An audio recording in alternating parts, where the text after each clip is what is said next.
Have it now? Okay. Is that good? Perfect. Okay. Sorry about that for the audience. So I was asked to talk about how I look at nasal polyposis, especially managing recurrent disease. And I will share some things with you today that might be very different than what you are used to doing.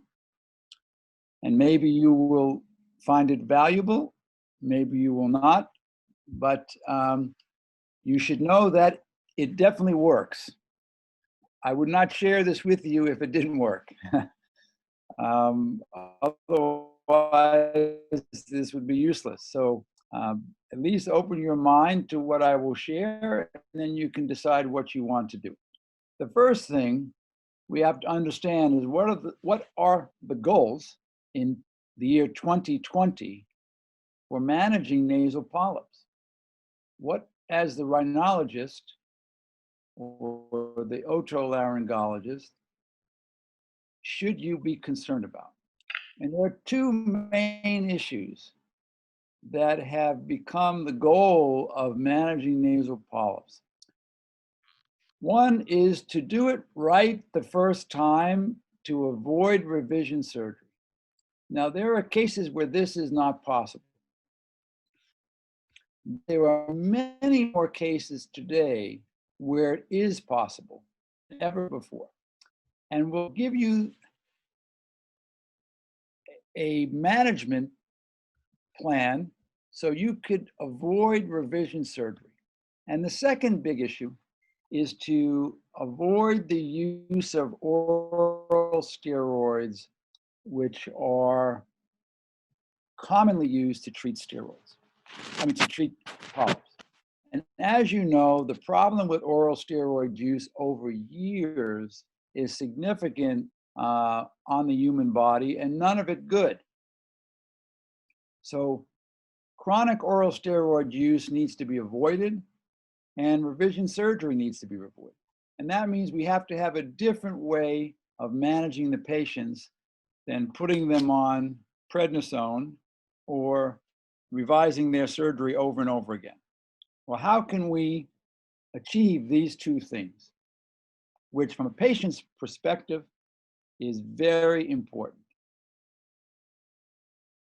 Well, as we always say, first things first. In order to manage nasal polyps, you must first know the biologic behavior of the disease you are managing. So making a diagnosis is key. Not all polyps are the same, as you know. If you're dealing with parotid tumors, parotid cancer, adenoid cystic carcinoma has a different biologic behavior than a cynic cell carcinoma, which is different than squamous cell carcinoma. Each of these have a different biologic behavior and requires different management, both during surgery and afterwards. Well, the same occurs with most things, including nasal polyps. Once you have a diagnosis as to why the patient has polyps, then you can tailor the therapy accordingly and accurately. And as we said earlier, avoid reoperations, unnecessary medications that don't apply to their diagnosis, and again, chronic steroid use. So it's worth spending time to make sure you know the diagnosis of your patient, and that tells you the biologic behavior of those polyps and that airway, whether it's some type of inflammatory process versus another. You have to understand this from the beginning. Otherwise, you will mistreat this patient and wind up with multiple operations, etc. So the differential diagnosis includes the following: the Samter's triad patient, We all know how to make that diagnosis. It's a clinical diagnosis. Allergic rhinitis, also pretty easy to make that diagnosis. Fungal sinusitis can be tricky because you don't always culture fungus in these patients. So this one can be very tricky. Then you have polyps just due to recurrent infection, CRS with nasal polyps that is not due to allergy or Samters or fungus. Then we have this group called hyperplastic sinusitis. This group is also very tricky. It looks a lot like Samters, but it's really driven by staph bacteria that cause a super antigen effect in the nose. And this was written about in the early 2000s and mid 2000s, and still exists today as a very tricky entity of hyperplastic sinusitis. There's no fungus, there's no allergy, they don't have the triad of Samters, but they have aggressive polyposis, and you always culture staph over and over again. Then there's Churg-Strauss disease, which is something that you always have to think about when you're thinking about Samters, and a tissue diagnosis is usually required. You have to think about renal disease in these patients as well. But again, making the diagnosis of Churg-Strauss is very important because it gives you a different management. Cystic fibrosis, again, picked up early in life, can make a huge difference for a patient if you think about them having potential cystic fibrosis. Totally different diagnosis than Samter's triad or fungal sinusitis. Not very common, but nonetheless, it's got to be on your list of things to think about in the right patient, especially the teenager or the young adolescent. And lastly, inverting papilloma. And again, we are very familiar with the unilateral polyps and how that plays out in thinking about inverted papilloma. But you need to have that diagnosis before you operate on this patient, otherwise you'll do the wrong operation. You don't want to find out it's inverting papilloma after the fact. Now, there are some times when inverting papilloma is hidden and you don't know it's inverting papilloma, and those do occur. But many times, especially with unilateral disease, this should be high on the list, and a biopsy would be relevant before you do any definitive treatment. But for each of these, the medical management is a little bit different, and that's why it's so important to know what type of polypoid disease the patient has, because every one of these conditions has a surgical component and a medical component, and you need to get both of them correct to have a good outcome. Now, the management options here are pretty standard, you know them. On the medical side, you have oral steroids, you have topical nasal steroids, you have various types of irrigations, you have antifungal pills and antifungal solutions, you have leukotriene inhibitors, you have macrolides, and a new category of medications called biologics, which we're going to talk about in a moment because they are actually effective. But looking at all these medications, you can see where the diagnosis is important, because the only one of these medications that works pretty much uniformly, regardless of the diagnosis, is oral steroids. And the problem is we often give oral steroids the first time we see a patient with polyps, and that totally ruins your ability to make the diagnosis, because now you've already skewed everything by giving them the oral steroids.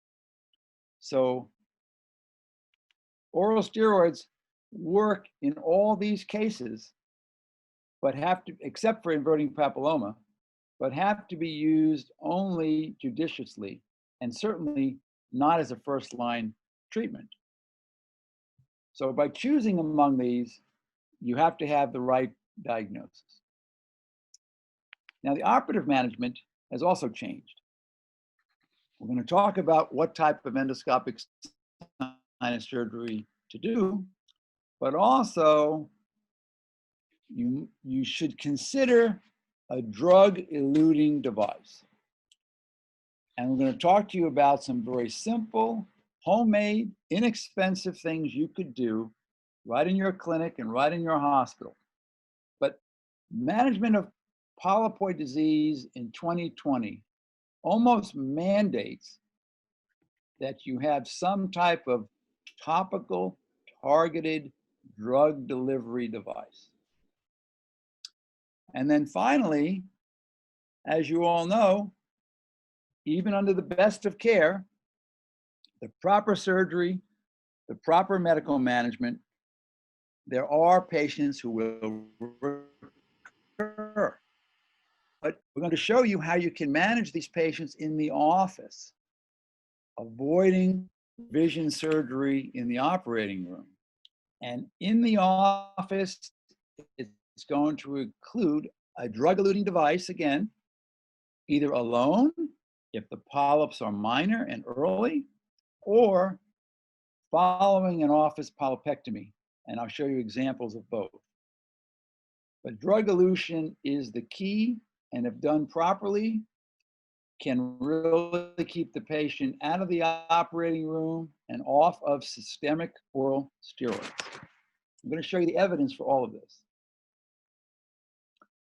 I just want to mention about biologics for a moment, because it's a new class of medication. And in the US, we have something called Dupixent or Dupilumab. I don't know if they have it in Turkey, but it's approved for patients who are 18 years and older.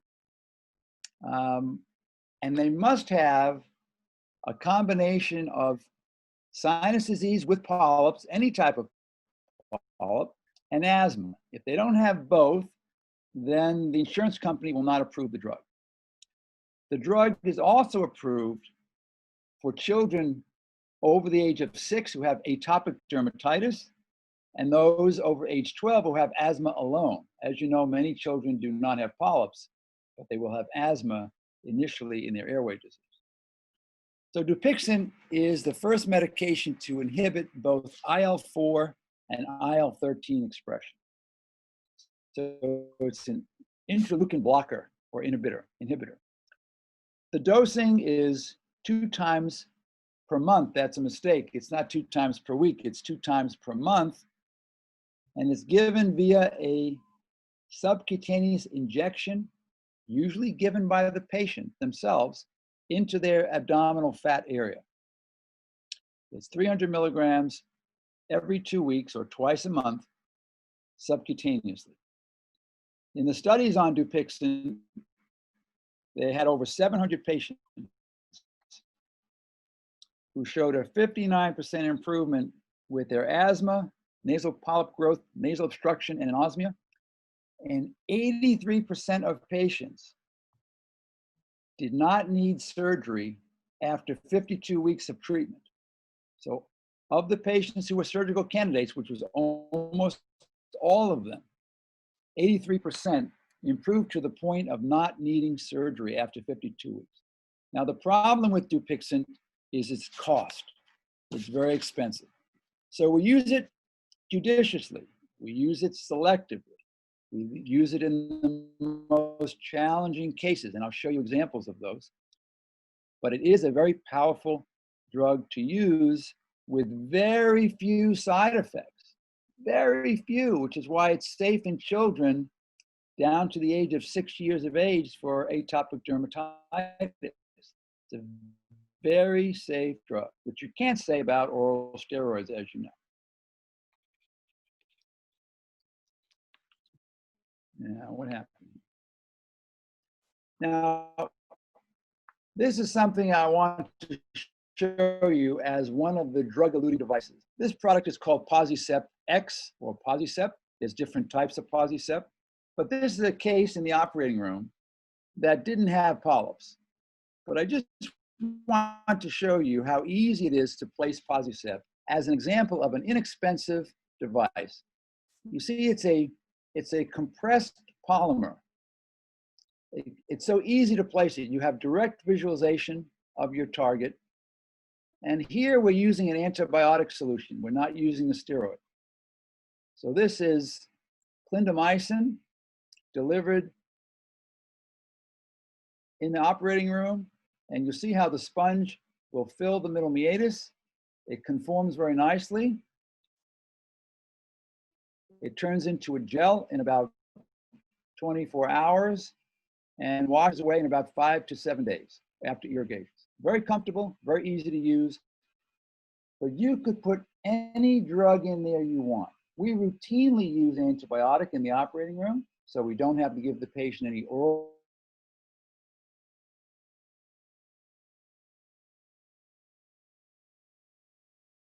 After sinus surgery, the key thing to managing polypoid patients, regardless of the etiology, is a topical steroid rinse called budesonide.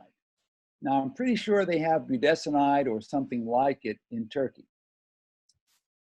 Budesonide was originally used as a vaporizer for asthmatics. So it comes as a liquid that they would put in an atomizer, and they would get acute asthma treatments in the emergency room.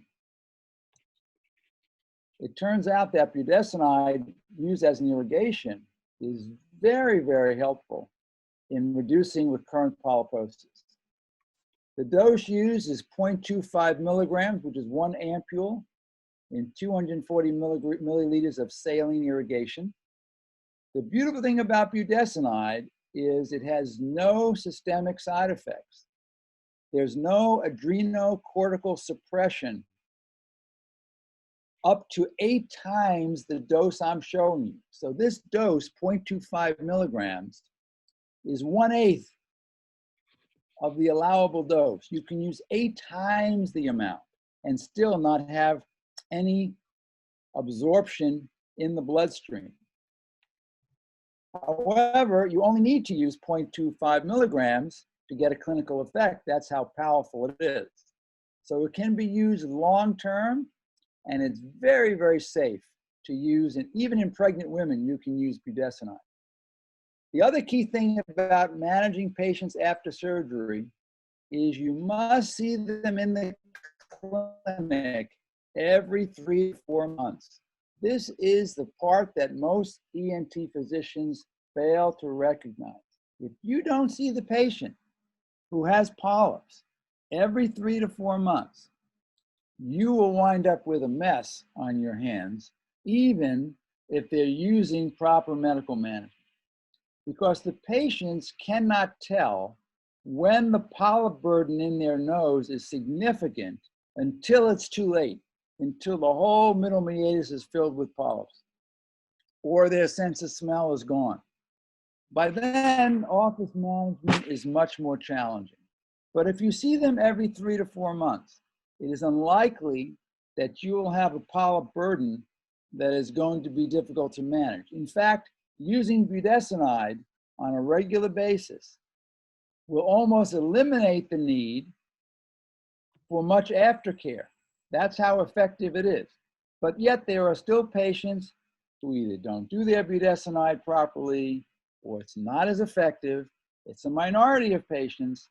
And so you need to see them every 3 to 4 months. After 1 year of 3-month visits, so that's 4 times in a year, we then may reduce this to every 6 months and occasionally even every year after we've demonstrated the patient is very compliant and very sensitive to the medication.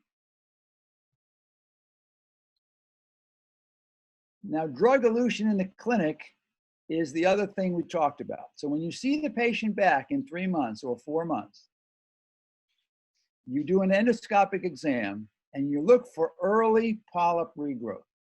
You want them to come back because you're looking for that early polyp regrowth. If you find it, even though they're doing their rinses with budesonide, Or let's say they can't get budesonide for whatever reason. It's not available, it's too expensive for them.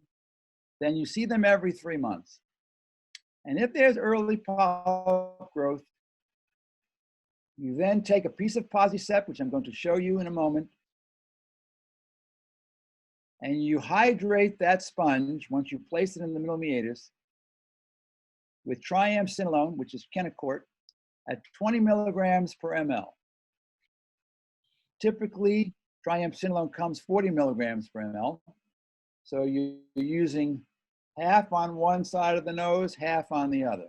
So we make up a 2 ml vial.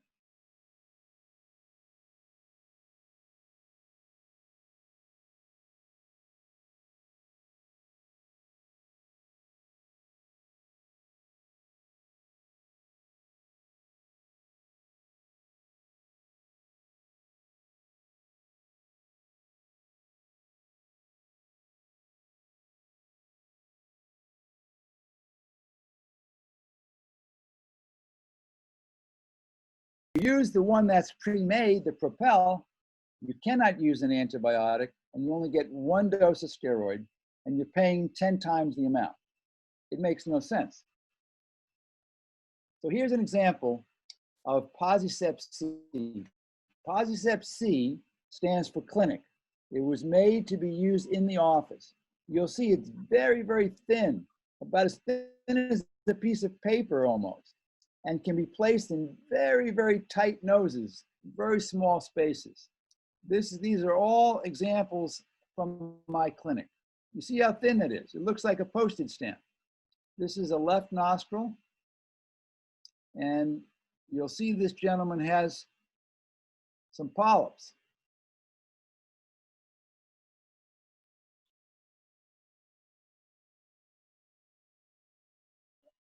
This is a very thin one. You see there's polyps back there. You just have to get under the polyps and place it well into the middle meatus. You see the polyps there. This is an example of an ugly nose, not a happy nose. And he is not using his budesonide. But that's very easy to get in place. And now we'll hydrate it with our Triamcinolone at 20 milligrams per cc. And he doesn't irrigate for 72 hours. And then he will come back and see us about 2 or 3 months later for his usual visit. And that's all you have to do. This is another one, Posicept C.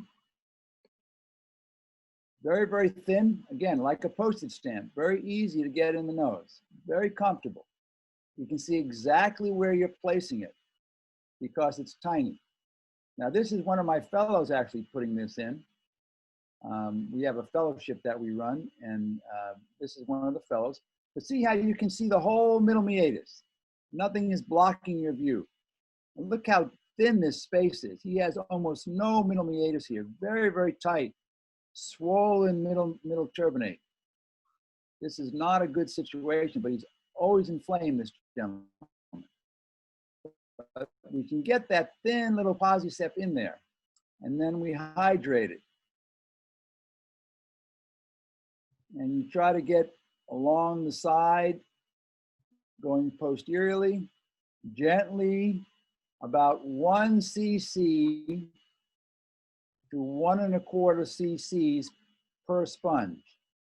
And you'll see it wick up the liquid, and it'll retain that liquid quite nicely.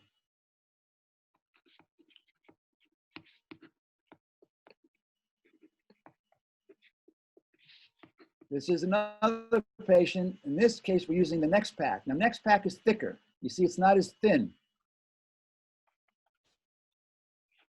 It's a little bit thicker sponge compared to the previous one. This patient also has polypoid degeneration along his turbinate. But it's very easy, very tight nose. You see a very irritated nose, lots of mucus. Also works very well in patients with allergic rhinitis, because those patients with allergic rhinitis will have a steroid effect from this. See how large this, the next pack can get very large because it's got got a lot of width to expand if necessary.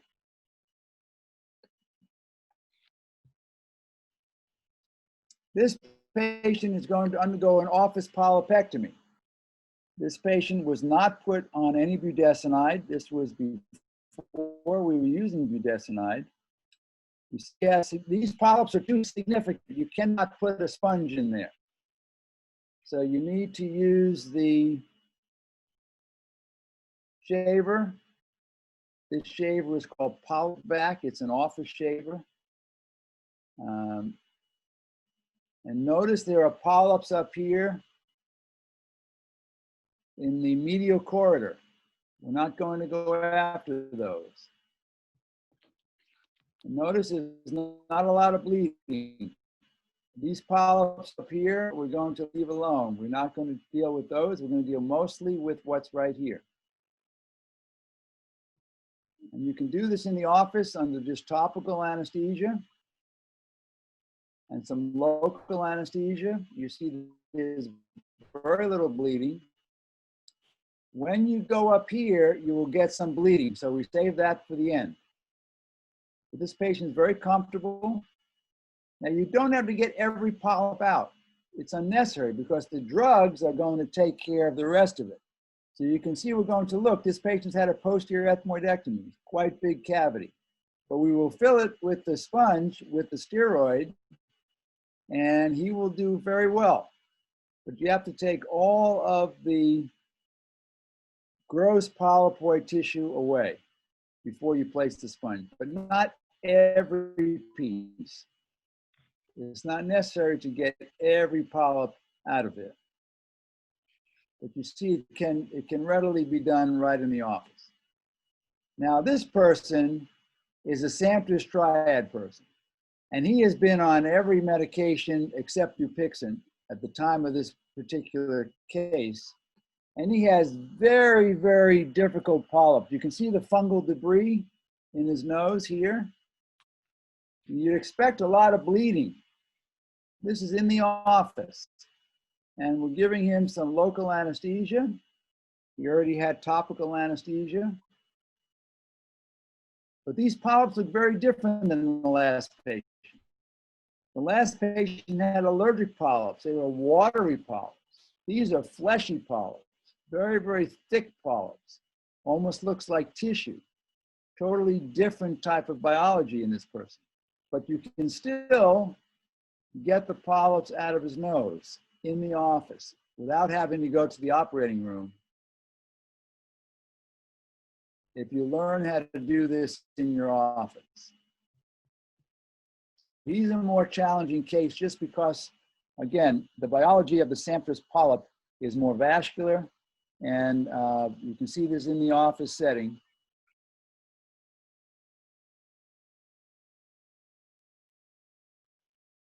And you see these are more rubbery polyps. They're not the fleshy polyps or the watery polyps that you see with allergic rhinitis. And there'll be some fungal debris in here as well. He's really had a lot of fungus in his nose as well, this gentleman. But you can be pretty aggressive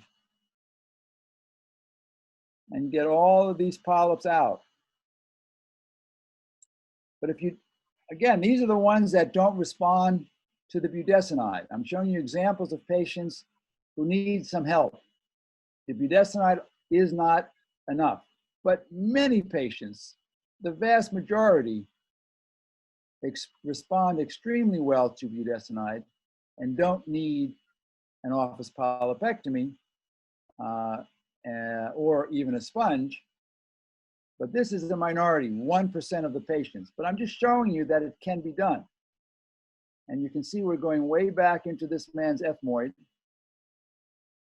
And again, you don't have to get every polyp out because the steroid dressing is going to take care of a lot of that for us. And he's not bleeding terribly much. It's manageable with the injections of epinephrine and lidocaine. He's obviously not in pain.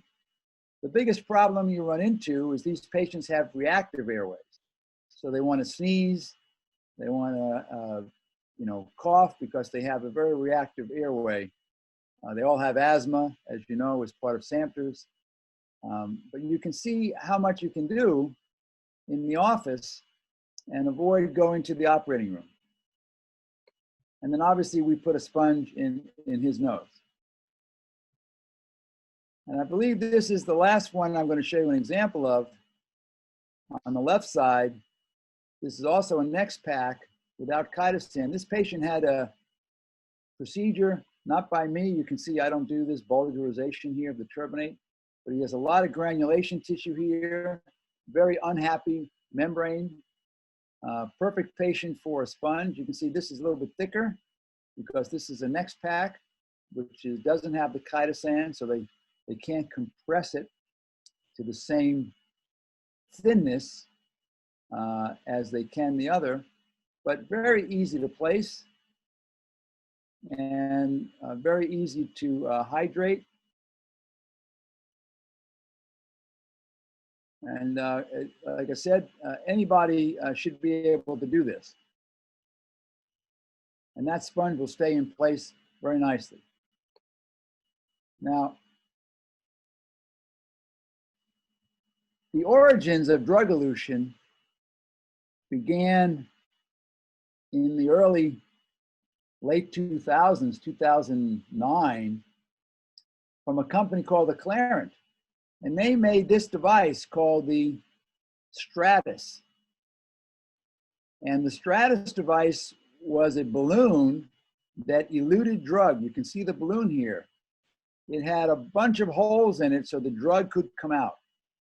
And this catheter was placed into the ethmoid cavity after a puncture was made. So here you can see the device sitting in the ethmoid cavity.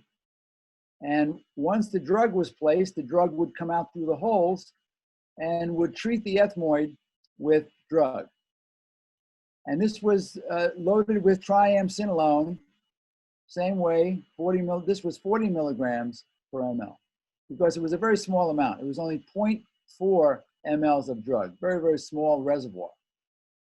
Now this is the human data. This is blood, human plasma, taken from the patients who had this device placed over time. You can see the hours at the bottom. It goes up to 3 days, then 7, 10, up to 28 days. And you can see this is picogram concentrations in the serum. Now, picogram concentrations are clinically insignificant concentrations, meaning you can prove that the drug was present in the blood, but it doesn't have any systemic effect or any clinical side effect. It's too low a dose. It just was proving that drug moved from the device into the person's body. But look what happens at 3 days. The dose drops off dramatically at 3 days. That's the 72-hour mark we talked about. After that, you can start irrigating because the amount of drug is very, very low. But for the first 72 hours, drug is still coming out of the device into the tissue. After that, it drops off. This was the first study to show drug elution anywhere in the nose back in about 2009. Now, we did the same thing in guinea pigs using animals, and we placed sponges into the ethmoid cavity with triamcinolone, and you can see here, again, the same thing, picogram concentration and time on the bottom, days that the serum was tested. Notice this is 3 days right here. Notice the dose drops at 3 days, and then it's very, very low after that. So after 3 days, the same biology, the same pharmacology in the guinea pig as in the human. This was with triamcinolone.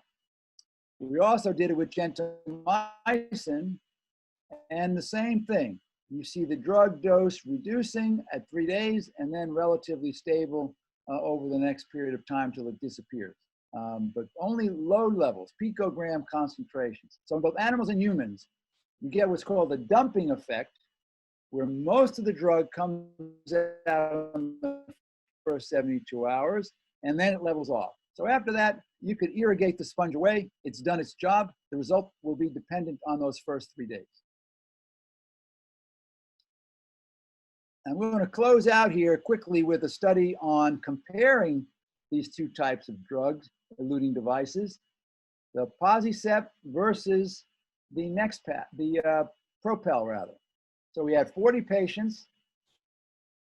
20 of them got the Propel, which is the pre-made device. 20 patients got the Polysept with Triamcinolone. No other steroids were used during the study period. We had 3 different surgical sites, Boston, Chicago, and Philadelphia, 4 different surgeons. We used the SNOT-22, the Pose score, and the Lund-Mackay score at baseline to show extent of disease. We measured these at baseline 3 weeks and 3 months. Now look at the baseline demographics. This was amazing that the groups from 3 different cities, Chicago, Boston, Philadelphia, were so similar. The male-female ratio between Propel and Polysept groups were almost identical. The age was almost identical. The baseline Lund-Mackay scores were almost identical. The Lund-Mackay polyp grade was almost identical. The baseline SNOT-22s, the baseline Pose, I mean, it's amazing. Very, very similar groups of patients from 3 different sites. And here's what it showed. The blue is the group that had Polysept with Triamcinolone. The red is the pre-made Propel. They both start off with very similar at baseline SNOT-22 scores. The Polysept group a little bit worse. But they both improved significantly. And you see the SNOT scores decreased at 3 weeks, and they continue to drop at 3 months when the drugs are gone, long gone. There's no other drug, just the topical medication.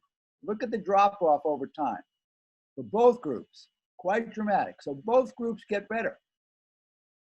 If you look at the Pose, that was SNOT-22.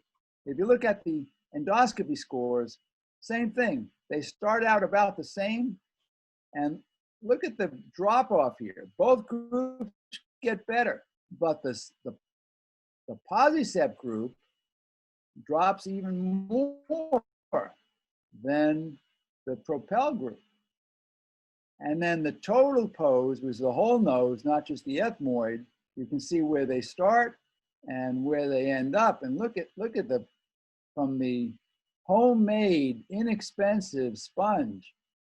These are 4 different surgeons. No collusion, nothing. Amazing. So both groups showed statistical improvement in all the metrics over time. This is the Propel group. This is the Polysept group, highly statistically significant improvement in both groups, which you just saw. However, we did what's called an ANOVA analysis. ANOVA is a 2-way analysis of the variance. You use it to compare results between groups. Basically, what you want to know from ANOVA is, was the difference in improvement between the groups statistically significant? Did one group improve more? Both groups improved, but did one improve more than the other? And turns out that the ANOVA showed that the endoscopy score for the ethmoid cavity for Polysept had a significant improvement over Propel at the 3-month mark, P.007, which is less than 0.05. So the inexpensive homemade drug-eluting device was superior than the very expensive pre-made one. And you can do this on your own using Triamcinolone or mometasone, whatever you want, whatever dose you want. This is showing you the cost in the US, a total Polysept cost of $135 per case versus $1,450 per case with Propel. Outrageous, totally outrageous. 10 times the cost. Doesn't make sense. And lastly, for those patients who don't respond to anything, And usually these are the hyperplastic staph group or the Churg-Strauss group. These two don't respond well necessarily to the budesonide irrigations on a maintenance basis. These people usually need pulse steroids, meaning every 3 to 6 months, they'll get a little bit of steroid, even though the majority of patients don't need this, but this small group does, or even a low dose, 2 to 5 milligrams every day or every other day. We try to go to 2 milligrams as the lowest dose possible for this Churg-Strauss or hyperplastic group. They're very refractory. Now, what we have found is that this drug works well in the hyperplastic group. So we're now using Dupixent, which we talked about earlier, in this hyperplastic group and getting them off the oral steroids. And it seems to work very well. I don't have enough Churg-Strauss patients. I only have a few, and we haven't tried it yet. But it definitely works in the hyperplastic group for those who don't respond to the protocol that I just shared with you. So overall, the long-term management is make the diagnosis number one. That's key. Spend some time getting the right diagnosis. Then you'll do your surgery and put them on budesonide irrigations right away after surgery. See them back every 3 to 4 months because they will have some seasonal variation of their disease based on the seasons of the year. If you live in a multi-season place like I do. In the office, you can place a drug-eluting device, Posicep or Nexpac, that's very cheap and easy to do. And if necessary, you can even do a polypectomy and then place a device. Again, very easy to do. You resume your budesonide with saline after 72 hours of placing the device. And in those unusual cases or difficult cases, we are finding significant success with Dupixent, even though it's very expensive at the moment, but it does work. And usually when we're using Dupixent, the patient's off all their asthma medications. No more inhalers, no more asthma medications of any kind. Dupixent does it all for those patients. So this is a way to keep patients from having revision surgery and from being on oral steroids on an ongoing basis. And it does really work, providing you stay on top of the patients and see them on a regular basis. So I thank you for your attention, and I'll take any questions that anybody has. Thanks a lot for the nice presentation of yours. I think we have like 5 minutes or 5 to 6 minutes for questions. Is it possible to use a question from the audience? Is it possible to use Posicep in primary cases? He asks. Yes, I use it in primary cases in the operating room all the time. That's what I showed you. So we use it in the operating room during surgery and then in follow-up as well. Absolutely. What I think he means is before surgery, before going on to surgery, can it be used without any surgery? No, because you won't have space to place it. You need to have a place, and if there's too many polyps, it won't work. Okay. And is there a difference between the regular, let's say, nasal polyposis and the ones that recur frequently? Yes. Like early and frequent recurrences. That's the key about getting the diagnosis. Mm-hmm. So the Sanford's patient is going to recur in about 3 months. You know, if you're not on top of that patient, they will recur quickly if they're not placed on budesonide. They must be treated aggressively with some type of a topical steroid. The hyperplastic group, they will recur quickly as well. You can tell someone had surgery elsewhere and they say within 3 months the polyps are back. They missed the diagnosis. So if you have the proper diagnosis, And again, you stay on top of the patients, they will be unbelievably well managed. Their sense of smell, their breathing, their airway, totally different. So do you shorten the follow-up periods in those cases, or just regularly follow them up in 3-monthly basis?